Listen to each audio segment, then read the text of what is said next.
वह दिन था 12 नवंबर 1948। टोक्यो के बाहरी इलाके में एक मुकदमे की सुनवाई चल रही थी। द्वितीय विश्व युद्ध में हार के बाद जापान के तत्कालीन प्रधानमंत्री तोजो समेत कुल 55 युद्ध बंदियों पर यह मुकदमा चलाया गया था। विश्व के इतिहास में इसे टोक्यो ट्रायल के नाम से जानते हैं। आरोपियों में से 28 लोगों को क्लास ए का युद्ध अपराधी माना गया। आरोप सिद्ध होने पर उनके लिए एकमात्र सजा थी मृत्युदंड। विश्व भर से आए 11 अंतर्राष्ट्रीय न्यायविदों ने अपना फैसला सुनाना शुरू किया। सभी ने एक मत से 28 आरोपियों को दोषी करार दिया। सिर्फ एक जज ने कहा कि ये लोग दोषी नहीं हैं। उस निर्णय के बाद पूरी अदालत में सन्नाटा छा गया। किसी ने उम्मीद नहीं की थी कि कोई जज विपरीत निर्णय भी दे सकता है। वह निर्णय सुनाने वाले न्यायाधीश थे Radha Vinod Paul, Tokyo trial में मौजूद एकमात्र भारतीय। वर्ष 1886 में पूर्वी बंगाल के कुंभ में राधा विनोद पॉल का जन्म हुआ था। उनकी मां ने घर और गाय की देखभाल करके जीवन यापन किया। बालक राधा विनोद गांव के प्राथमिक विद्यालय के पास ही गाय चराने ले जाया करते थे। जब शिक्षक स्कूल में पढ़ाते थे तो राधा विनोद पॉल बाहर से सुनते रहते थे। एक दिन स्कूल इंस्पेक्टर शहर से स्कूल का दौरा करने आए। उन्होंने कक्षा में प्रवेश करने के बाद छात्रों से कुछ प्रश्न पूछे।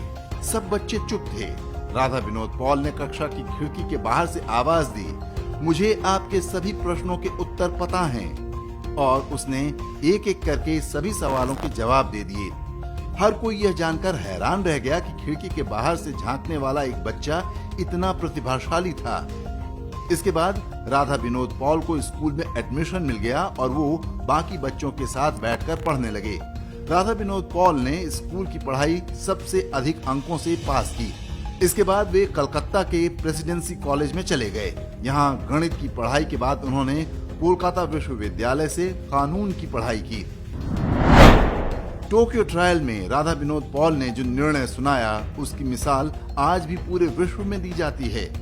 उन्होंने लिखा कि विश्व युद्ध के विजेता मित्र देशों ने संयम और तटस्थता के सिद्धांतों का उल्लंघन किया है। जापान ने आत्मसमर्पण के संकेत दिए थे, लेकिन उसे अनदेखा करके परमाणु बम गिराया गया, जिससे लाखों निर्दोष लोगों की मृत्यु हुई।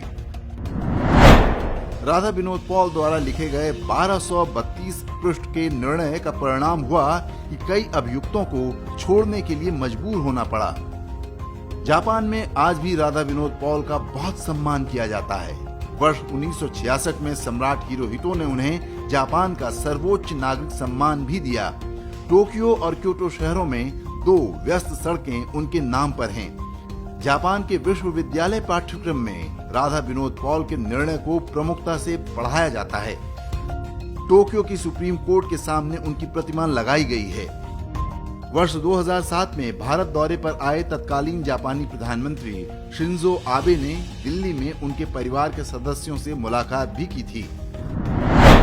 जापानी युद्धबंदियों को बचाने के लिए राधा विनोद पॉल के ऐतिहासिक निर्णय के कारण चीन की सरकार उनसे बेहद नफरत करती थी। चीन नहीं चाहता था कि दूसरे विश्व युद्ध के जापानी आरोपियों के साथ कोई भी नरमी बरती जाए। यही कारण था कि स्वतंत्रता के बाद भारतीय इतिहास लिखने वाले नेहरूवादी चाटुकारों ने राधा विनोद पॉल के पूरे योगदान को किताबों से गायब कर दिया। भारतीय इतिहास के पुस्तकों में आपको उनका नाम तक नहीं मिलेगा, जबकि जापान में उन्हें एक नेशनल हीरो की तरह देखा जाता है।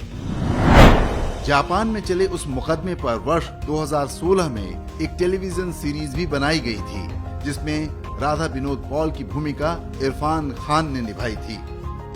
राधा विनोद पॉल उस भारतीय प्रतिभा का प्रतीक हैं, जिन्होंने अपनी बुद्धिमत्ता के दम पर विश्व भर में पहचान बनाई। यह देश का दुर्भाग्य है कि आज अधिकांश लोग उनको जानते तक नहीं। डॉक्टर राधा विनोद पॉल 27 जनवरी 1886, 10 जनवरी 1967।